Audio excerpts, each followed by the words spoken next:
আজ যে বিষয়টি নিয়ে আলোচনা করব সেটি হলো সিনিয়র সিটিজেনদের জন্য টিডিএস এড়ানোর সহজ উপায়।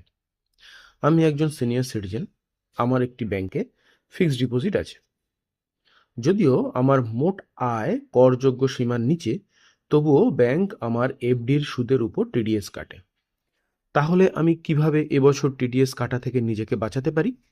হ্যাঁ, অবশ্যই একটা সহজ উপায় আছে, আর সেটি আর্থিক বছরের শুরুতেই করা ভালো, যাতে প্রয়োজনীয় কর কাটার ঝামেলা না হয়। টিডিএস কাটার নিয়মটা কি? সাধারণত ব্যাংক এফডির থেকে আপনি যদি বছরে 50,000 টাকার বেশি সুদ পান, তবে ব্যাংক টিডিএস কাটে। তবে সিনিয়র সিটিজেনদের জন্য এই সীমা 1,00,000 টাকা। ফর্ম 15H এর গুরুত্ব কি? আপনার যদি মোট আয় করযোগ্য সীমার নিচে হয়, তাহলে আপনি কোনো কর দিতে বাধ্য নন।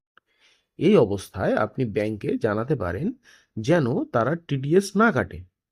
এর জন্য আপনাকে জমা দিতে হবে ফর্ম 15H। এই ফর্মে আপনি নিজের ঘোষণা করবেন যে আপনার আয় করযোগ্য নয় এবং আপনি কোনো কর দেবেন না। এই ফর্মটি আপনাকে প্রতিটি ব্যাংকে জমা দিতে হবে যেখানে আপনার এফডি আছে। সবচেয়ে ভালো হয় এপ্রিল মাসেই ফর্মটি দিয়ে দিলে। দেরি হলে কিছুটা টিডিএস কাটা যেতেই পারে। আজকাল বেশিরভাগ ব্যাংকেই এই ফর্ম অনলাইনে জমা দেওয়া যায়, যেমন নেট ব্যাংকিং বা মোবাইল অ্যাপের মাধ্যমে। এতে সময়ও বাঁচে, কাগজপত্রও লাগে না।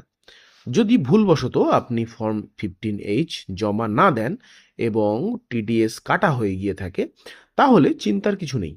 আয়কর রিটার্ন ফাইল করার সময় আপনি সেই টাকাটা ফেরত চাইতে পারেন, তবে সেই রিফান্ড পেতে কিছুটা সময় লাগতে পারে।